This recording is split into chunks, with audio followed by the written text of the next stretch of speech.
Hello students, आप सभी का स्वागत है आपके अपने यूट्यूब चैनल एक ही क्लासेस पर। प्यारे बच्चों, इससे लास्ट वीडियो में हमने आपको क्लास 10th का चैप्टर नंबर 5 समांतर श्रेणी की एक्सरसाइज 5.2 के कुछ क्वेश्चन सॉल्व करा दिए थे। आई होप कि आपने उन सभी प्रश्नों को देख लिया होगा और बहुत अच्छे से समझ लिया होगा।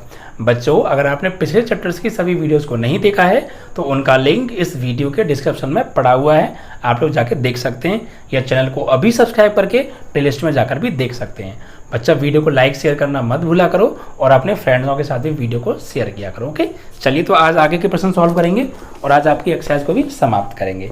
तो बच्चा, एक आपका जो क्वेश्चन था 14वां, वो मुझसे पिछले वीडियो में छूट गया था, अब करा देता हूँ। ठीक है, चलो तो पढ़ते हैं जरा। 14वें सवाल में देखिए क्या दे रखा है।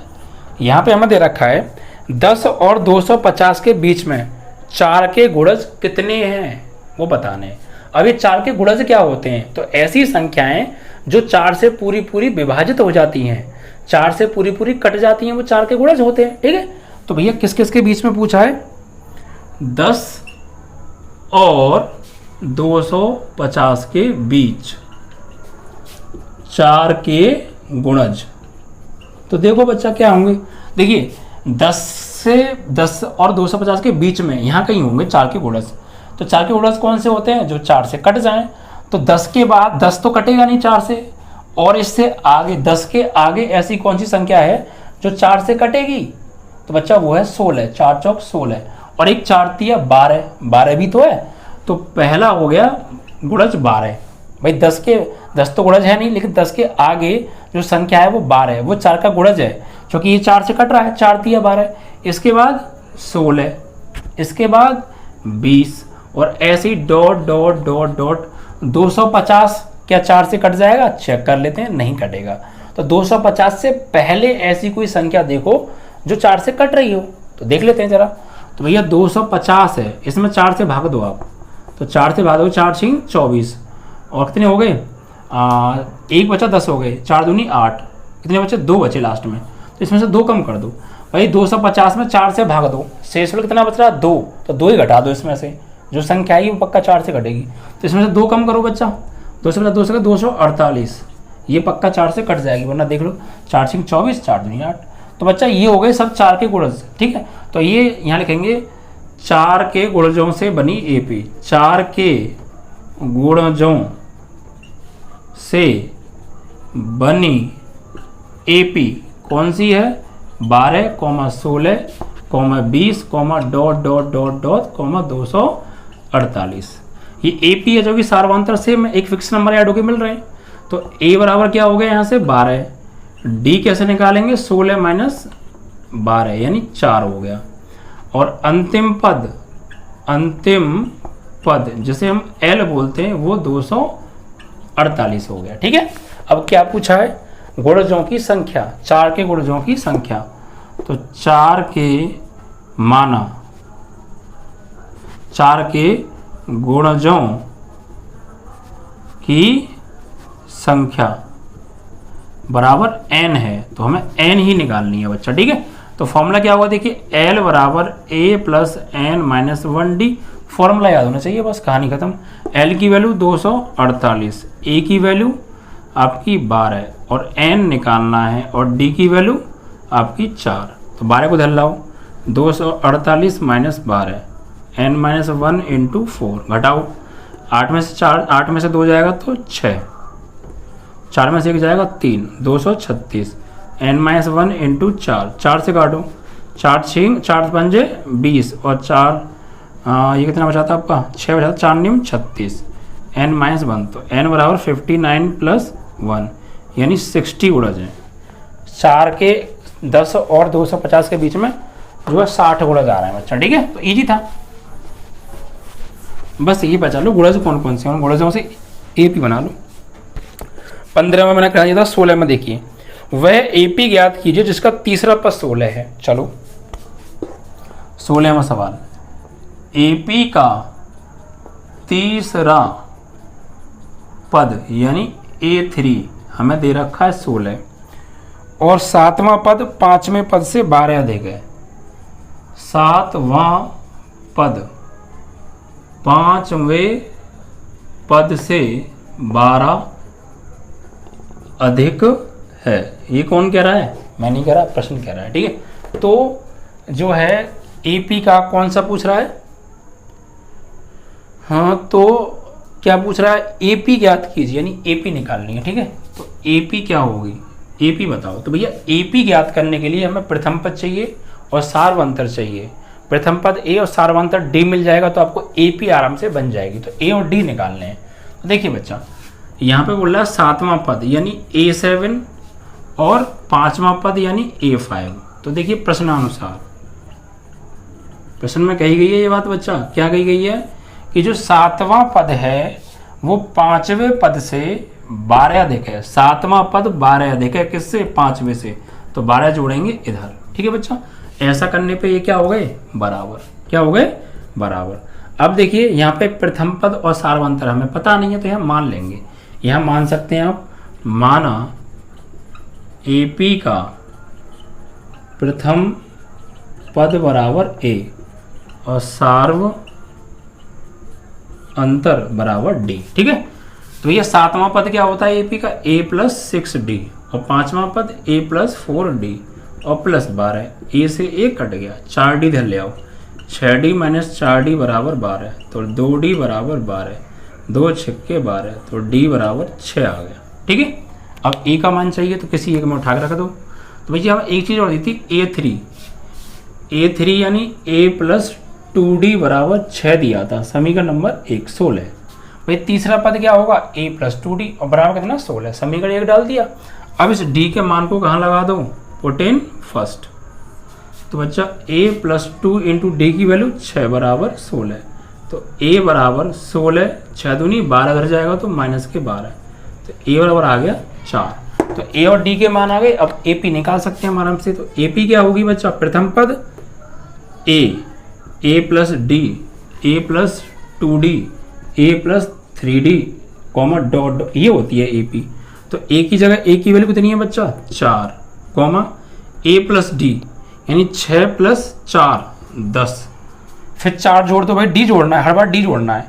तो यहाँ पर देखिए नहीं कुछ गड़बड़ हुई है क्या? 6 और 4 10 हो गया। हाँ ठीक है, कोई दिक्कत नहीं है ना। D आ रहा है 6 और A आ रहा है आपका 4।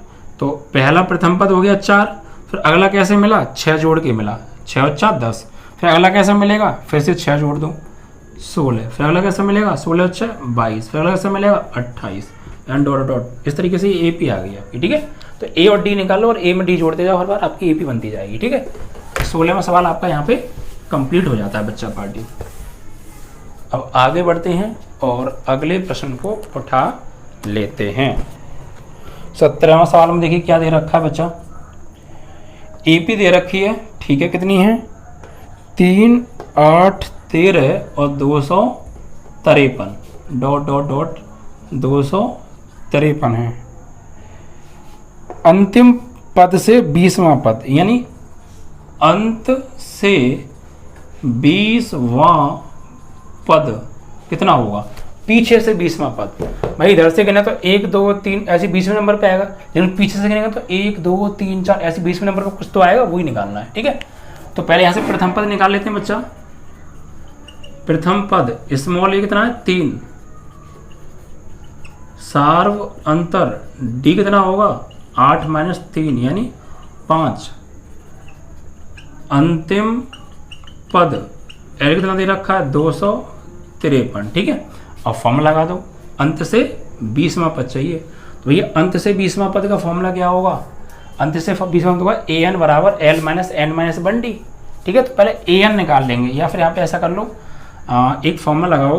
अंत से भाई 20वां पद चाहिए, 20वां पद, अंत से 20वां पद, तो N बराबर कितना हो जाएगा? 20, क्योंकि अंत से 20वां पद पूछा है तो N बराबर 20 हो गया। अब लगाओ, तो अंत से 20वां पद, अंत से 20वां पद क्या होता है फॉर्मूला? अंत से N वां पद निकालने का फॉर्मूला AN बराबर L - N - 1D।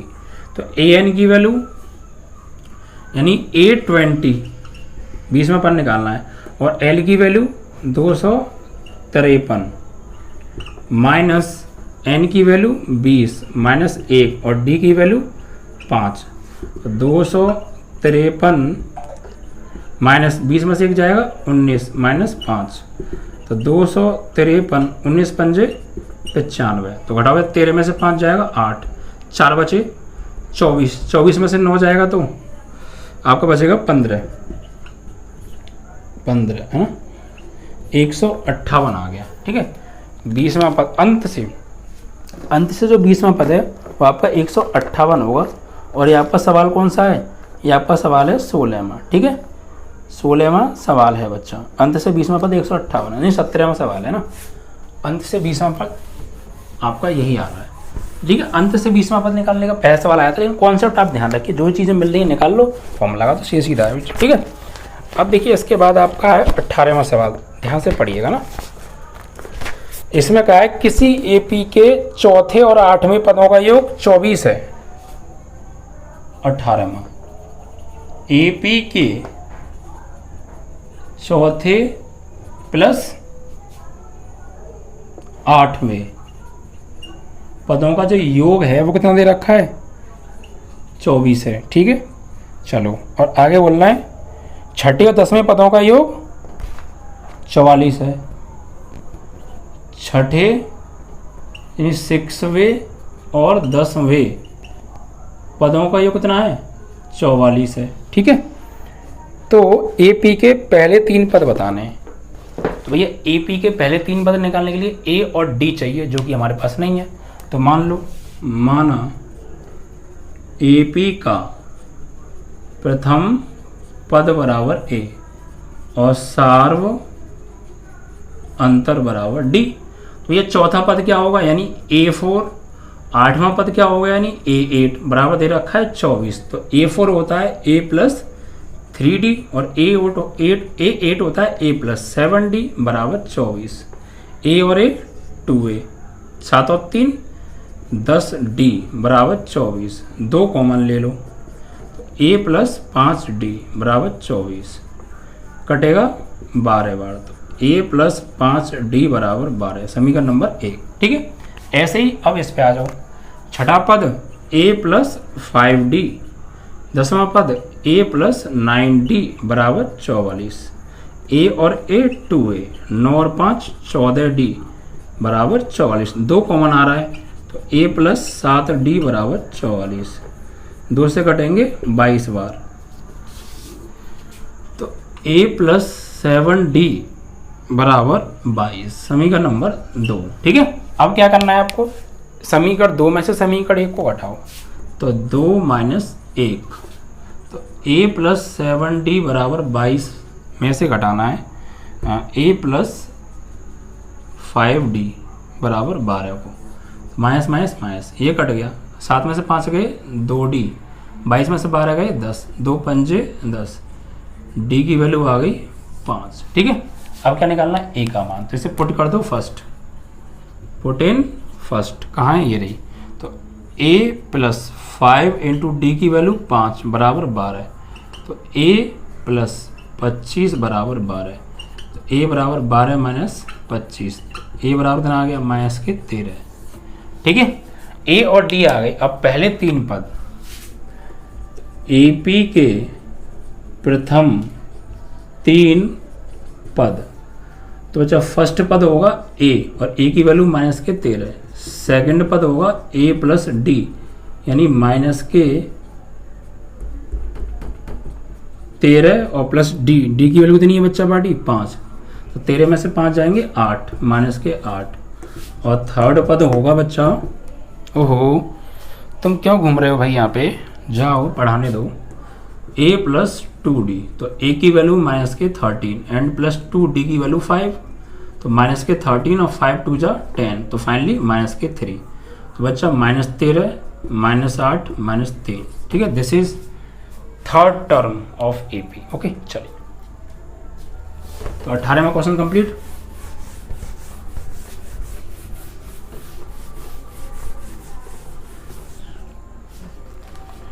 इसके बाद आपका आएगा बच्चा 19वां क्वेश्चन और 20वां क्वेश्चन, ध्यान से पढ़िएगा पार्टी ना। देखो इसमें कहा है सुब्बा राव ने 1995 में 5,000 रुपए के मासिक वेतन पर कार्य आरंभ किया। यानी कि सुब्बा राव हैं, उन्होंने 1995 में 5,000 रुपये महीने पर काम स्टार्ट किया था 1995 में। अच्छे खासे पैसे थे भाई साहब। फिर आगे कह रहे हैं प्रत्येक वर्ष 200 रुपये की वृद्धि प्राप्त की, यानी हर वर्ष उनकी सैलरी में 200 रुपये बढ़ जाते थे। तो किस वर्ष में उनका वेतन 7,000 हो जाएगा, यानी वो कौन सा साल होगा जिस वर्ष में उनकी सैलरी 7,000 रुपये होगी। तो कोई दिक्कत नहीं, आ जाओ समझ जाओ। देखिए ध्यान से समझिएगा बच्चा। प्रथम वर्ष में कितनी सैलरी थी, प्रथम वर्ष में मासिक वेतन कितना था बच्चा, प्रथम वर्ष में था 5,000 रुपये, ठीक है। फिर उससे अगले वर्ष में हुआ 200 रुपये बढ़ गए, तो अगले वर्ष में कितना हो गया होगा। ऐसे ही द्वितीय वर्ष में मासिक वेतन कितना हो गया होगा द्वितीय वर्ष में, तो भाई 200 रुपये बढ़ गए तो 5,200। फिर क्या हुआ, तृतीय वर्ष में मासिक वेतन फिर 200 बढ़ गए तो 5,400। तो ऐसे ही क्या हुआ होगा, पहले 5,000, फिर 5,200, फिर 5,400, ऐसी डॉट डॉट डॉट डॉट एक टाइम पे 7,000 हुए होंगे। तो ये कौन सा वर्ष है जिस वर्ष वो 7,000 सैलरी हो गई होगी, ठीक है। ये है पूछा है कौन सी वर्ष में उनके 7,000 रुपये हो गए होंगे, ठीक है। चलिए तो यहाँ पे क्या करेंगे, ये एक तरीके से एपी बन रही है, 200 का डिफरेंस है ना। तो ए बराबर कितना हो गया 5,000, डी बराबर कितने का इंक्रीजमेंट हो रहा है उनकी सैलरी में 200 रुपये का, तो 200, ठीक है। और किस वर्ष उनकी सैलरी 7,000 हो गई होगी, ठीक है। तो यहाँ पे यानी कि अंत में उनकी सैलरी 7,000 हो गई होगी वो पूछा है। तो हम यहाँ पे मान लेंगे, माना एनवें वर्ष में, एनवा वर्ष यानी कि एनवें वर्ष में उनकी सैलरी 7 वर्ष हो गई होगी। तो माना एनवें वर्ष में मासिक वेतन यानी AN बराबर 7,000, ठीक है। तो फॉर्मूला लगाओ बच्चा, n निकालना है। तो AN बराबर A प्लस N-1D। तो 7,000, A की वैल्यू 5,000, N-1D की वैल्यू 200।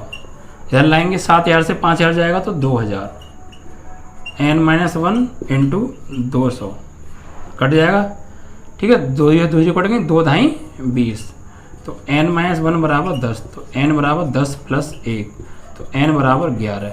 भैया 11वें वर्ष में 1995, 96, 97 ऐसी एक एक बढ़ते जाओ, 11वें वर्ष में जाके उनकी सैलरी जो है 7,000 हुई होगी 11वें वर्ष में।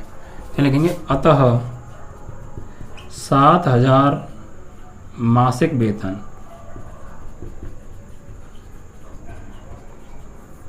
7वें वर्ष में होगा, ठीक है बच्चा party. This is your final answer, okay.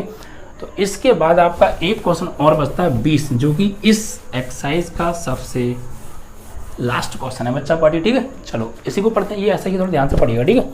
इसमें कहा रामकली ने किसी वर्ष के प्रथम सप्ताह में 50 रुपये की बचत की, यानी कोई वर्ष थी, उसका कोई सप्ताह था, उस वर्ष सप्ताह में उन्होंने एक सप्ताह में 50 रुपये बचाए रामकली ने, ठीक है बच्चा।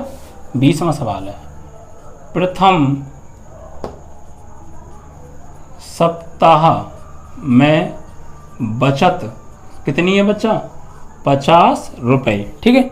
फिर क्या हुआ, और फिर अपनी साप्ताहिक बचत 17.5 बढ़ाती गई। एनवें सप्ताह में उसकी साप्ताहिक बचत इतनी हो जाती है, तो वो सप्ताह कितने हैं, यानी क्या हुआ, पहले सप्ताह उसने 50 रुपये बचाए, फिर हर सप्ताह वो 17.5 रुपये एक्स्ट्रा और बचाती गई। और एक समय ऐसा आया जब उसकी साप्ताहिक बचत 207 रुपये 50 पैसे हो गई, तो कितने सप्ताह लगे, ठीक है, ये पूछा है।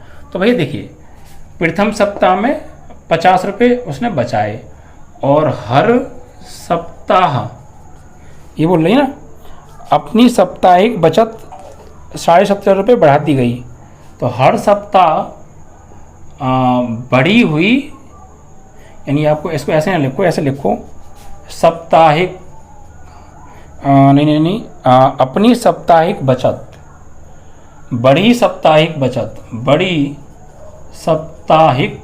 बचत, यानी वो हर सप्ताह कितने रुपए बचाने लग गई और एक्स्ट्रा 17.5। तो देखो एपी बनेगी यहाँ पे, कैसे, पहले सप्ताह बचाए 50 रुपये, उससे अगले सप्ताह 17.5 और बढ़ा दिए, तो 50 में 17.5 जोड़ो बच्चा, तो 67.5, फिर और इसने 17.5 बचाया अगली बार एक्स्ट्रा, तो इसमें 17.5 और जोड़ दो, तो 67.5 में 17.5, तो 0, 7 7 14 और 1 15, 6 और 1 7 और 1 8, 85 and dot dot dot dot. एक टाइम ऐसा आया जब इसकी बचत 207.50 हो गई। तो ऐसे कुल कितने सप्ताह लगे, उसे कुल कितना सप्ताह लगे इतने रुपये बचत करने में, ठीक है। तो कोई दिक्कत नहीं है। ए बराबर 50, प्रथम पद ए पी बन रही है। डी बराबर हर सप्ताह की बचत कितनी बढ़ रही है उसकी 17.5, तो 17.5 वरना आप घटा के देख लो तो नहीं आएगा, ठीक है। और ए एन 207.50, ठीक है। एन निकालना है कितने सप्ताह में, उसकी सप्ताह की बचत 207.50 हो गई, ठीक है।